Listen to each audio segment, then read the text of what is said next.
Горничная отеля по имени Лорен открыла номер 403, когда занималась ежедневной уборкой. Она была потрясена, обнаружив маленького мальчика не старше 10 лет, спящего на гостиничной кровати. Она громко спросила, как такое возможно. Был почти полдень, и все должны были уйти до 10 утра. Мальчик совершенно не реагировал, несмотря на ее попытки разбудить его. Она испытала сильнейший шок в своей жизни, когда слегка приподняла его одеяло, поэтому сразу же набрала 911. Лорен не могла поверить, что обнаружила этого маленького ребенка в одиночестве. Хотя полиция обещала прибыть немедленно, Лорен решила провести собственное расследование происходящего. Она начала расспрашивать персонал отеля и посетителей о любых подозрительных действиях или личностях, но ни у кого не было никакой информации. Лорен не проводила никаких исследований к тому времени, когда появилась полиция, поэтому она решила предоставить дело полиции. Поскольку речь шла о маленьком ребенке, она ожидала, что они отнесутся к ситуации очень серьезно. Она не ожидала такого небрежного ответа офицера. Его родители должно быть где-то в отеле. Лорен была расстроена этим. Как это могло так понравиться полиции?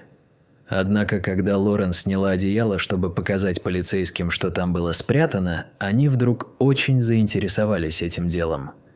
Но почему мальчик был там один? Что было у него под одеялом? И где были его родители? Лорен работала трудолюбивой горничной в известном отеле в городе. Она была знакома с каждым квадратным дюймом отеля и с каждым посетителем, который проходил через него, что создавало атмосферу комфорта и фамильярности. Она следовала своему ежедневному распорядку, убирала номера и следила за тем, чтобы все было в рабочем состоянии. Она видела странные вещи, которые оставляли гости, от использованных салфеток до чьих-то обручальных колец, но в тот роковой день ее распорядок был нарушен, когда она вошла в номер 403. В этот день Лорен обнаружила нечто, что потрясло ее до глубины души. Это было то, чего она никак не ожидала увидеть, и это застало Лорен врасплох. Лорен шла по длинному коридору на 4-м этаже. Она только что закончила уборку в комнате 401 и направлялась в комнату 403, которая находилась по соседству. Это были ее стандартные номера, так что она не ожидала ничего необычного. Но распахнув дверь, она увидела странное зрелище. Кто-то все еще лежал в постели. Лорен быстро закрыла дверь, подумав, что, возможно, ошиблась номером. Иногда люди заказывают поздний выезд, так что, возможно, это просто недоразумение. Она быстро направилась в вестибюль и спросила персонал, могут ли они забронировать номер 403. Но, к удивлению Лорен, гости разъехались ранним утром, задолго до расчетного часа. Сбитая с толку этой ситуацией, Лорен вернулась в комнату и медленно приоткрыла дверь. «Привет, горничная», – громко сказала она, надеясь разбудить все еще спящего человека. «Привет», – переспросила она, но ответа не последовало. Сердце Лорен бешено колотилось в груди. «Что если?» – подумала она. «Что если он мертв?» Это был худший кошмар для экономки. Она осторожно вошла в комнату и медленно подошла к человеку, лежащему на кровати, но, подойдя ближе, заметила, что что-то было не так. «Привет». Когда Лорен подошла ближе к кровати, она заметила, что там лежал не взрослый, а ребенок. Маленький мальчик, не старше 10 лет, лежал в постели и крепко спал. «Как такое возможно?» – удивилась она вслух. Всем гостям нужно было выехать до 10 утра, а было уже почти 12 часов дня. Лорен не могла понять, как мальчик оказался там. Она пыталась разбудить его, но он не реагировал. Он казался измученным, а его дыхание было медленным, но ровным. Она начала беспокоиться и решила позвонить на стойку регистрации. Но на стойке регистрации были озадачены не меньше, чем она. Никто не знал, кто этот мальчик. Лорен пока не хотела звонить в полицию. Мальчик казался безопасным, поэтому она не хотела поднимать панику, привлекая полицию. Поэтому вместо этого она начала расспрашивать персонал отеля и постояльцев, не видели ли они чего-нибудь или кого-нибудь подозрительного. Но, к разочарованию Лорен, ни у кого не было никакой информации.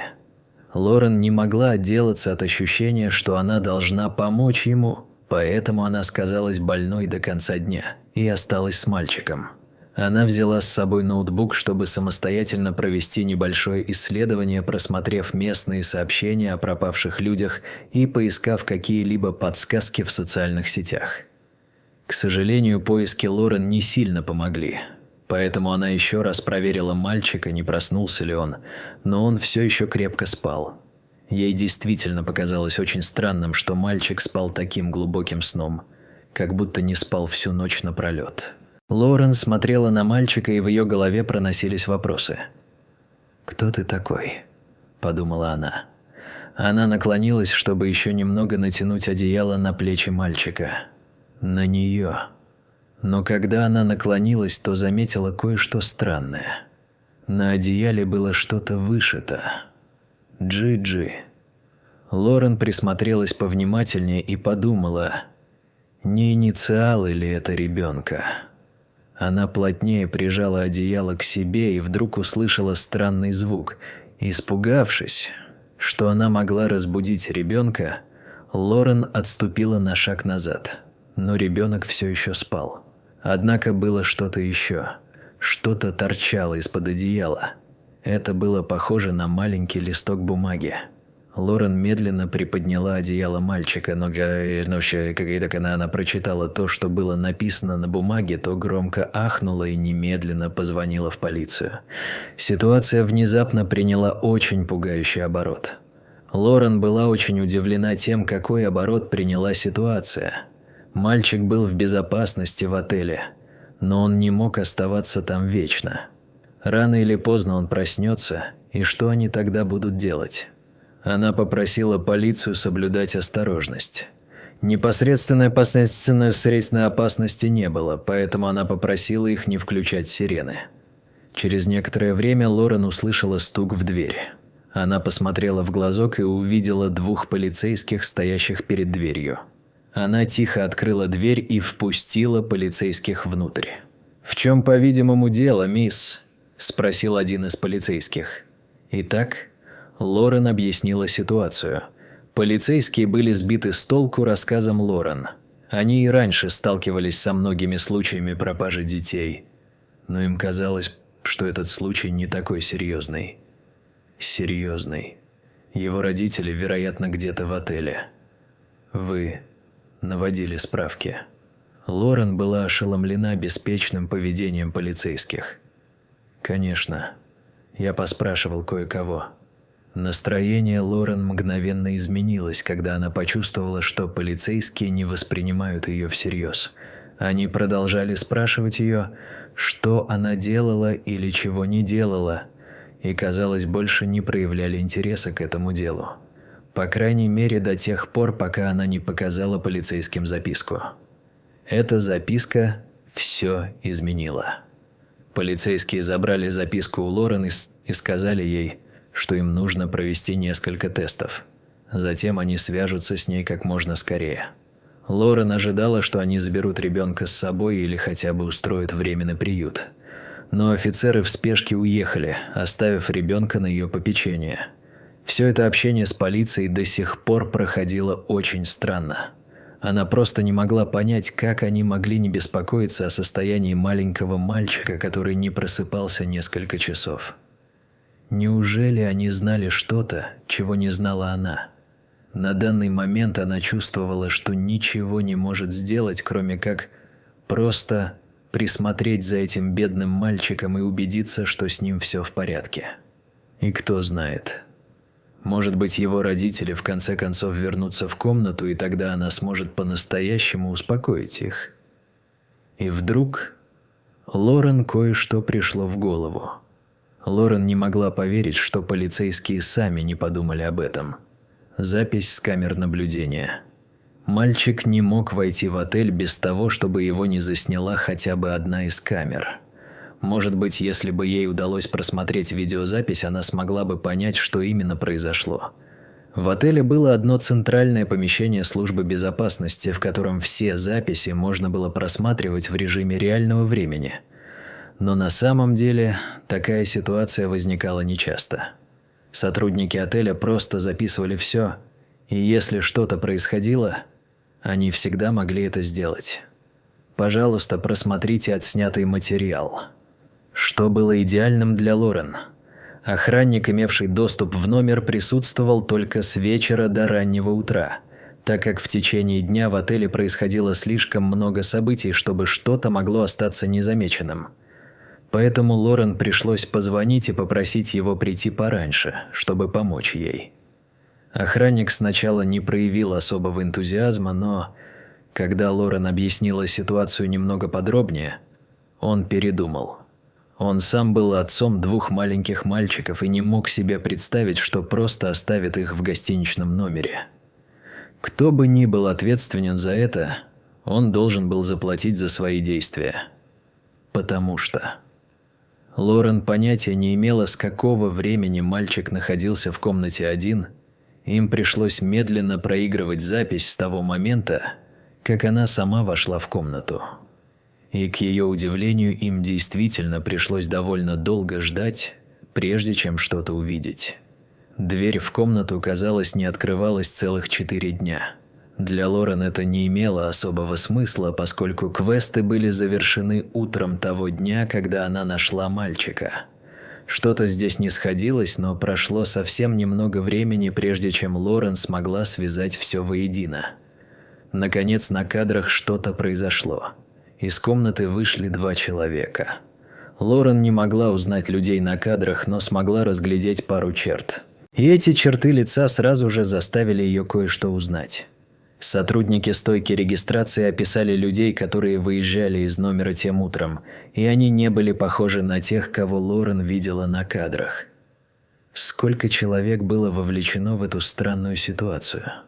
Когда они прокрутили запись чуть дальше, они действительно увидели, как те же 2 людей входят в гостиничный номер. Но на этот раз с ними был маленький мальчик. На самом деле они несли ребенка на руках. И теперь, когда они точно определили время, они могли проследить свой путь до отеля. На самом деле, когда пара и маленький мальчик прибыли в отель, было около 3 часов ночи. И, конечно же, примерно в это время они никого не встретили в отеле по пути в номер. Даже за стойкой регистрации никого не было, и, очевидно, несмотря на то, что они не регистрировались, у них уже был ключ. Когда они просмотрели больше записей, Лорен обнаружила, что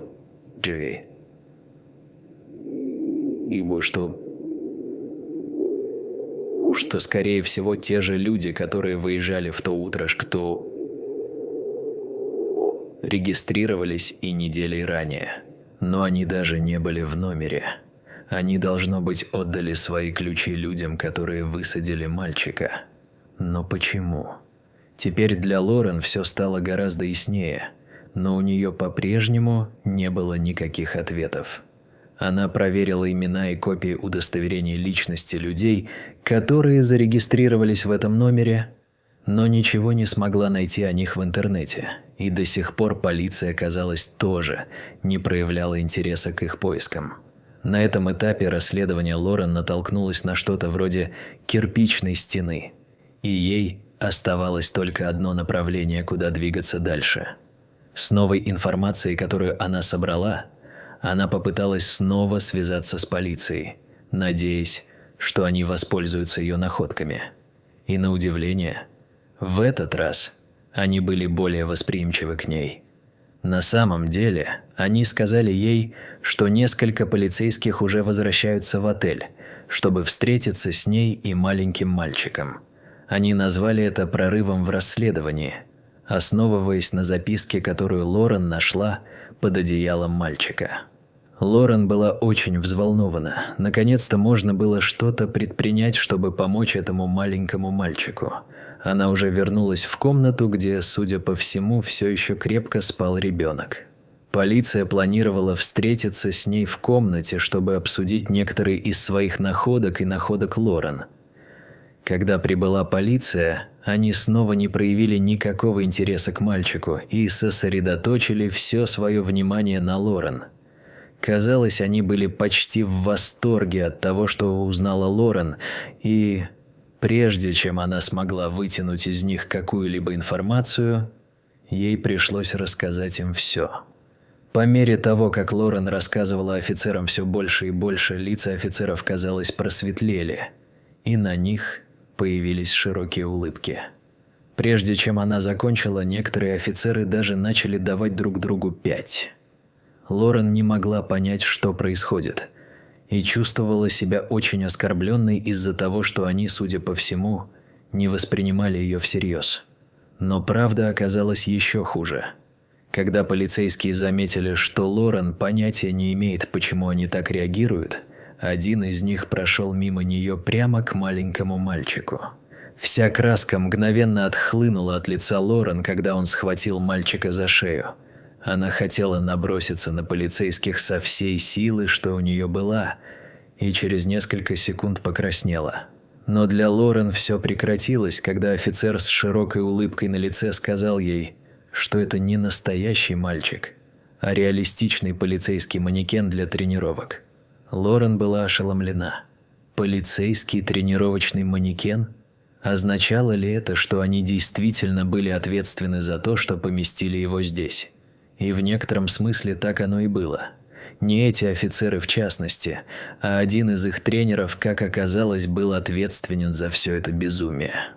Местная полиция время от времени проводила специальные тренинги, на которых инструктор предлагал им раскрыть реальное дело, и на этот раз это было дело о пропавшем человеке.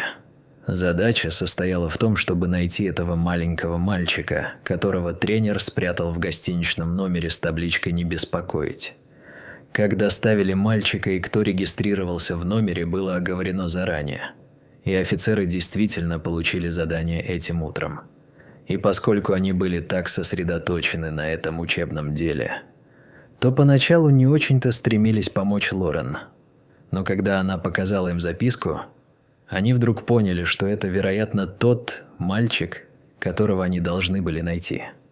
Вот почему они были так взволнованы, поскольку теперь это означало, что они решили учебное дело в рекордно короткие сроки.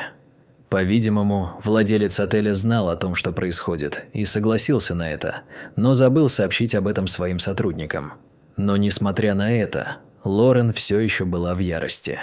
Она пережила эмоциональные американские горки всего лишь ради тренировки. В итоге Лорен успешно подала в суд на полицейское управление и получила хорошую компенсацию за моральный ущерб и страдания. В конце концов, ее начальник также был уволен за то, что не раскрыл эту информацию персоналу отеля.